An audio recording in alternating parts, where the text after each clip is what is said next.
ঈদের ছুটি শেষে কর্মস্থলে যোগ দিতে রাজধানীতে ফিরছে কর্মজীবী মানুষ। কমলাপুর সদরঘাট ও বাস টার্মিনালে সকাল থেকে ছিল ঢাকামুখী মানুষের উপচে পড়া ভিড়।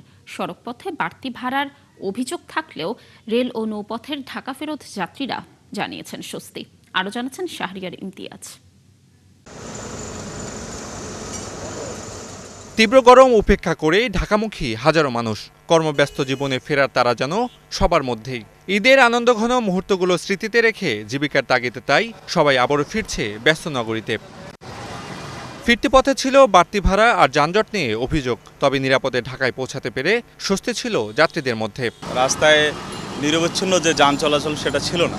730 টাকায় নিচে চলে আসছে, আসতে কোনো সমস্যা হয়নি, ইনশাল্লাহ ভালোভাবে আসছে। অনলাইন বা কাউন্টার যেটা থেকেই কাটি না কেন, টিকিটের ভাড়া অলওয়েজই ডাবল থাকে।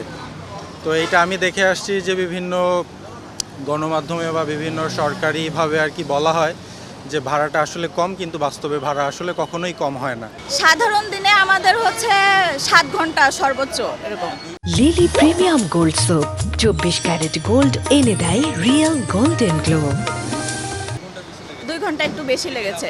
সড়কপথের মতো রেলপথেও ছিল ফিরতি যাত্রীদের ঢল। উত্তরবঙ্গ থেকে ছেড়ে আসা ধূমকেতু, নীলসাগর ও বুড়িমারি এক্সপ্রেস, এই 3টি আন্তনগর ট্রেন কিছুটা দেরিতে পৌঁছালেও বেশিরভাগ এসেছে নির্ধারিত সময়ে। যাত্রী তেমন একটা ভিড় নাই, মোটামুটি আর কি স্বাভাবিক ছিল। ঈদ আমাদের ভালোই কাটছে আলহামদুলিল্লাহ, কিন্তু যাত্রাতে একটু সমস্যা হয়েছে। যত দ্রুত সম্ভব এই ট্রেন শিডিউল বিপর্যয় থেকে আমরা মুক্তি চাই। এদিকে সদরঘাট লঞ্চ টার্মিনালে দক্ষিণাঞ্চলের বিভিন্ন জেলা থেকে আসা যাত্রীদের উপস্থিতি ছিল চোখে পড়ার মতো। তবে ফেরার পথে ছিল না অতিরিক্ত যাত্রী চাপ, আর ঘাটে নামার সময় তেমন ভোগান্তি পোহাতে হয়নি তাদের। 7:30 ছাড়ছে, আর এখন 7:30 এসে বুঝলাম 12 ঘন্টার একটু বেশি লাগবে। মোটামুটি লঞ্চ হিসাবে ভালোই চলছে। অনেকক্ষণ সময় লাগছে, এবার বেশি সময় লাগছে, 14 ঘন্টা লাগছে। না, ভাড়া বাড়তি না।